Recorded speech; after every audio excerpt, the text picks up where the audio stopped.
High, good morning সবাইকে।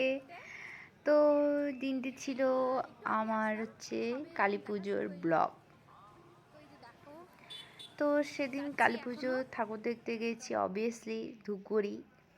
ধূপগুড়ি মানে হচ্ছে কালী পুজো। এসটিএস ক্লাবটা যে এত সুন্দর মায়াপুর ইস্কন করেছে, মানে খুব সুন্দর দেখার মতো। সবাই এত পরিমাণে গিয়েছে, মানে দেখবো শুধু ফেসবুক খুললেই শুধু মায়াপুরে ভিডিও, অনেক লোকে ভিডিও করেছে। তো সবাই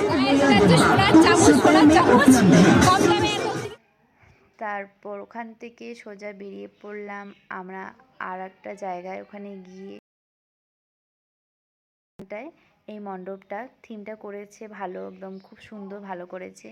আমার এখানটাও ভালো লেগেছে, এই জায়গাটাও, মানে এখানকার যে থিমটা করেছে আর কি, খুবই সুন্দর করেছে, খুব ভালো করেছে। তারপর ওখান থেকে বেরিয়ে পড়লাম আমরা মেলার দিকে, যেখানে মেলা হবে সেখানে গেছি। এই যেখানে আমার দোকানে জিনিস নিচ্ছি, কি দেখছি, এত 30 টাকা এরকম 30 টাকার দোকানে। আমরা তো জানোই সবাই মেয়ে মানুষরা কসমেটিকের লাভার, সবাই ওখানটায় যাই।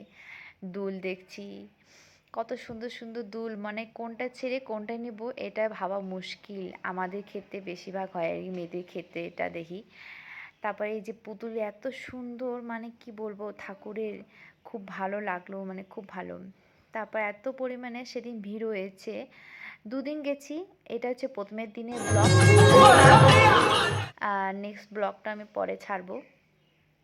এত সুন্দর এত সুন্দর হয়েছে, আর এত ভিড় সেদিন, যে এত পরিমাণে ভিড় হয়েছে বলার ভাষা নাই। এরকম যত টাইম যাচ্ছে তত ভিড় বাড়ছে লোকের চারিদিকে, শুধু মানুষ এরকম।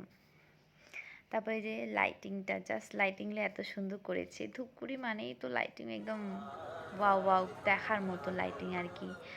তারপর ওখান থেকে সোজা আবার একটা চলে আসলাম এখানে যাওয়ার দিকে, ঢুকে নিয়েছি। এটা খুবই সবুজের মধ্যে একটা ভালো থিম করেছে আর কি, খুব সুন্দর, চারিদিকে সবুজ, প্রকৃতির ছোঁয়া একটা ভালো গাছ।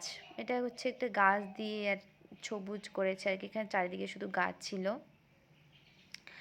তো আমার তো সব ঠাকুরের প্রায় দেখা শেষ, একটু লেট করে ভিডিওটা পোস্ট করছি, অনেক দিনেই গেছি আর কি, কালী পুজো 2 দিন পরে।